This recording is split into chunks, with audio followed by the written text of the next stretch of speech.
influenced like in to, how they went about writing it, or yeah, like they had to, I put in things about, uh, just add what Paul was teaching about it, the resurrection and everything. Did they believe that mm, Paul was an actual apostle?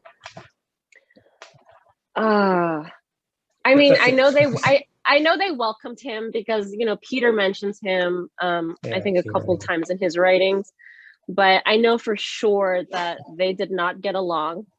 There was so much disagreement between Paul and the other disciples, even though they accepted him into their group, but he was just causing so much dissension among them. They're like, why, what are you talking about? Like, none, Jesus didn't talk about any of this stuff. Like, why are you? So I don't necessarily know for sure. Maybe they wrote the gospels in a way to, either contradict or somewhat, coincide with what Paul was saying. I don't know for sure. But I'm not, some of it does agree with him, right? Like, right. Yeah, some of it does, but there's a majority part that definitely is the opposite. and just to go back on what Paul was saying to kind of prove that he wasn't someone who was actually getting revelation. Um, didn't he think at his time that the world was going to end? Like, doesn't he Mm-hmm. allude to that many times in Romans and what is it, Corinthians? That where Mm-hmm. Yeah. he's telling people not to get married and to because the end is near. Oh man, yeah, that was yeah, So that's I mean, if you're getting revelation from Jesus or God or mm-hmm. whatever, you would have Mm-hmm. to your prophecies should be correct because You're right. you're getting a perfect revelation. So Right. you could just point to one prophecy not happening, and you could just say right there, "Oh, he's deceiving you. He's lying. This can't be true." Mm-hmm. Mm-hmm. What are your Yeah, thoughts and on that? like th this may not be like a really good parallel to draw, but what you said with Paul's verses on, like, don't get married, like it's not worth it. And Yeah, I find that so that's confusing. toxic. It is. It's very toxic. Also, his views on women in the church, very toxic. Like that women shouldn't have a place as teachers or anything. Like, wow, like that was But they don't. very Most problematic. Christians today don't follow that, right? They have. No, no, they don't. There's the church that I was going to, mega church, evangelical church. The pastor's daughter spoke, like she decided, they thought it was a good idea to bring her on and like preach for a weekend. And the amount of vitriol that she got, they got thousands of emails saying that she shouldn't be up there, that no woman is not supposed to be preaching, it's not her But don't they place. follow Paul? Oh, that's because they follow Paul. Okay. Exactly. That's exactly my point. Yeah. So, but going back to what I was saying earlier, like with him saying, don't get married, it's funny to me that he would say that when Jesus literally attended a wedding.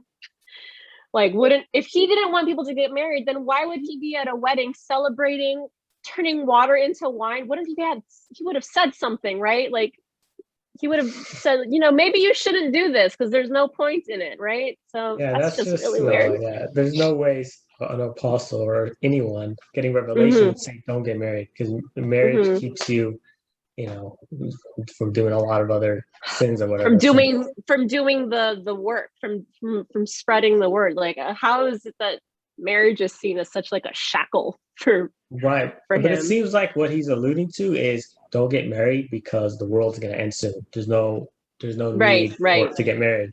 So Mm-hmm. he actually thought the world was ending at his time and that Jesus was gonna come back at his time. And he was Mm-hmm. wrong, obviously. Yep. So Yep. that's a He pretty was. strong point right there. Yeah, it So is. what else teachings that come to mind that you could just disagree with? Anything? With Paul, I mean, it's mostly just his misogyny and his like, and the verses that the churches have used against the LGBTQ plus community, that like, wow, it's so opposite of what Jesus was doing, because Jesus was spending time with people who were considered the outcast of the outcast, like people who were extremely sick, the leprosy colonies, the prostitutes. He was spending time with them. And like Paul doctrine in the evangelical church is teaching the complete opposite, which is like, oh, these people shouldn't be allowed into our Christianity until they change their ways, until they become like what we think they should be. Is it okay? Just to get into that, I mean, Yeah, I don't want to get into it too much because it could probably lead to a long discussion. But that's okay. with homosexuality and whatever, what Hmm. is it? From my understanding in Christianity, it was sort of the same with Islam. It's like the act is wrong.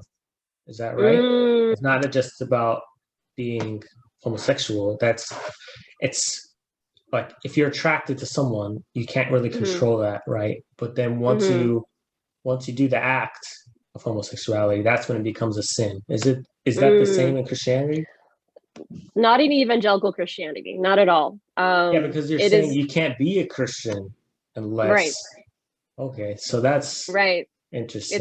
It's way Yeah. more extreme, and it's again based on specific verses that were mistranslated on purpose, like the one in Leviticus that is used very very often, and then the one that Paul uses when he's listing the whole bunch of groups of people that are going to be going to hell. And the word homosexual is put in there, even though it's really it's really pedophile. So Ah, specifically, like the one in Leviticus, it's mistranslated as a man lies with a man, but it's actually a man lies with a boy. Um, and so who you don't know who added it, right? You just know that it was added. I don't know. I don't remember who it was for sure. I I mean, it seems like a I'm kind of thing where someone over time was like, ah, we should add homosexuals in here too, and all this, and just change Right. the Well, words. I mean, I'm gonna say it's the Catholic Church, considering all of the awful things that they have done to young boys and young children um, throughout That's a the good the point. centuries. That's So a good I wouldn't point. be surprised, like, oh, we kind of do this. Let's change it. Just Yeah, that's a great point. so I could see that but I don't know happening. for sure. Yeah, I mean, it makes the most sense to me that they would do that. So So, that's why so much of like that kind of Christianity, like in terms of its relation to the LGBTQ plus community, it treats them that way because of those specific verses, and people don't even look into the fact that they're mistranslated. okay. So I'm gonna put you on the spot now. So what is your I mean, that's what? okay. Yeah, I have a differing view from what you were saying in regards to Islam, yeah. in that you said that the act itself is sinful, and Mhm. because of my understanding now of those mistranslations, I have to see that differently.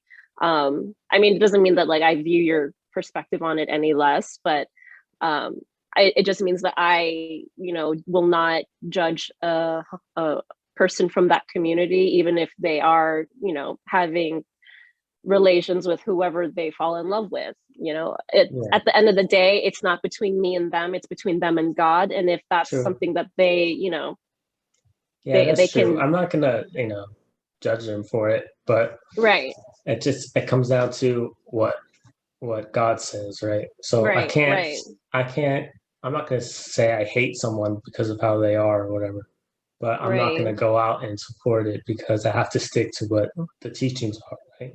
So I can't And say I understand that. I understand that. I think it just comes down to like whether it affects how you treat those people. And like you said, like you're not if you're not going to treat them with hate, I think that that means a lot already. Um, yeah, and yeah. to accept them means even more, I because think they're for me, not.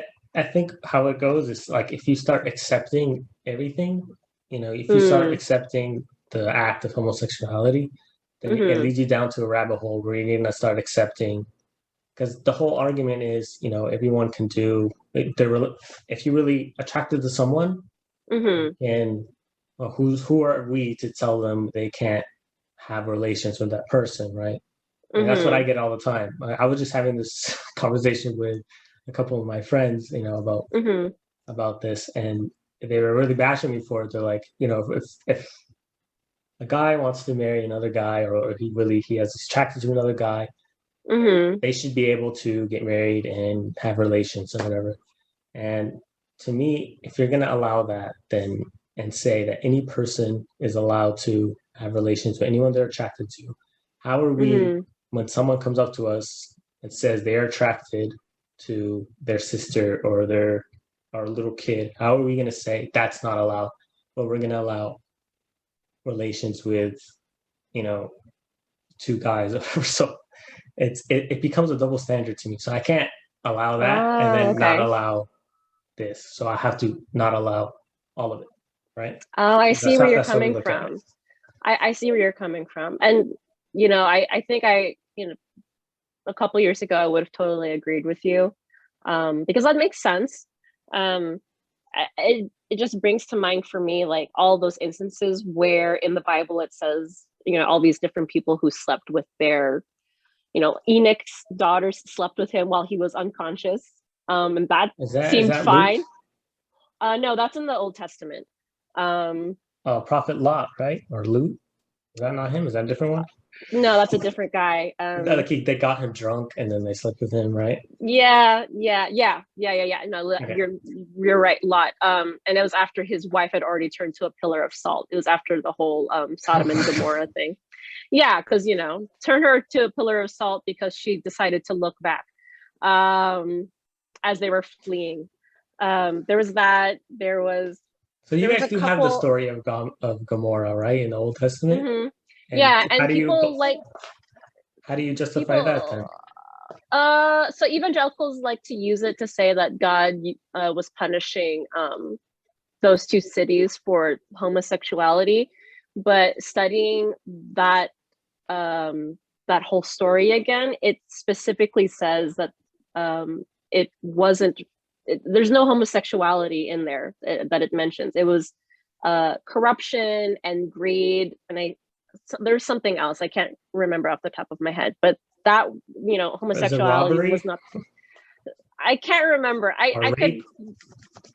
That might be uh it, because that's how we have a very similar um, thing in Islam where they look at the okay. story and they say, oh, Hmm. it's not about the homosexual act is why they were punished. It was because they were raping men. Mm, It's not the there, act yeah, itself. But right. I don't agree with that view. But we do Oh, have okay. some people who actually saying the same thing as you do. That Oh, okay. it's a different Different perspective interpretation. on Yeah, that. yeah. I see. But aside from that, I wanted to connect it to like a story where Jesus in the Gospels, it says that a Roman soldier approached him, and this Roman soldier asked him to heal his servant. And I mean, this is probably, me just reading too much into it. But Roman citizens practiced homosexuality. It was very common um, for that to be accepted back in their time, and for a Roman soldier to ask for a servant to be healed, they didn't usually care about their servants, and so for a Roman soldier to care this much about one man, it kind of suggests that there's a deeper relationship that isn't like it isn't as accepted. Mhm. But Jesus doesn't even question it. He just says, "Okay, you believed, and so go home. He'll be fine." Um, he doesn't even say like, "Oh, well, if you're having relations with this guy, I'm not going to heal him. Like, you need to stop doing that in order for me to show any love to you." No, I agree with Um, that for sure. You're not going to not help someone just because they're homosexual. I mean, of course, you still right, got to help them. You still got to right, love and them. right, and it's the form that form of acceptance that that Jesus practiced in that moment. And the same thing with the adulterous woman, right? She was a well-known prostitute, and the community was asking, can we stone her? Like, you report to support the law, but are you going to be one of the people to stone her? And he said, well, whoever hasn't sinned, you can cast the first one. So, of course, all of them just left because all of them have sinned. All of them have done awful things. And so, they made her sin of like sleeping with multiple people. If they were male or female, we don't know for sure. Um, Doesn't the Old Testament teach the stone adulterer adulterating women? It did, I believe. I think Yes. so. I'm I pretty mean, sure they it they does. stoned they stoned that one guy who like took something from Jericho, I think. They Mhm. stoned him because he like had buried it and like he hid it and like there was a curse upon the For whole stealing? community. Yeah, for stealing. And so they were like, let's stone him. They stoned him for stealing. Wow, that's So brutal. it's very brutal. So it's like, did God tell them to really do that, or did they just say that God wanted them to do that? Because the whole God of the Old Testament, it's like, oh, he said to do these things, and we heard it from the holiest of holies, right? Like the traveling synagogue, where like only the high priest could go in and communicate with God in this specific place. Otherwise, other people would just die. And so these guys could have said anything, like yeah, let's stone these adulterous women because God said so. But really, only God gave them the 10 Commandments. Like, if he wanted them to stone people, wouldn't he have put that on there? I don't know. That's I my guess. perspective on it. Well, what is your view on the Old Testament as a whole? Do you believe Oh it's man. I mean, it's there's so much now that I'm intrigued. oh well, it's really interesting because like so much was taken out. Like the Book of Judith is not included there. Yeah. Um, so there's a To lot that me I it's don't very, know. very it's very it's a lot of gruesome, it's a lot of It's just brutal. crazy stuff. Yeah, it's Yeah, just it's a very scary, scary section. When I read it, I did not enjoy it, except for like maybe a couple books. But yeah, it wasn't, very pleasant. And it definitely depicts a God that is completely different from what Jesus and even Paul is preaching about. Um, but isn't Jesus God in the Old Testament? oh, I mean, this is one he's where, God, right? well, this is one where I'm like, According to you, know. yeah, this is one where I'm like vacillating a little bit because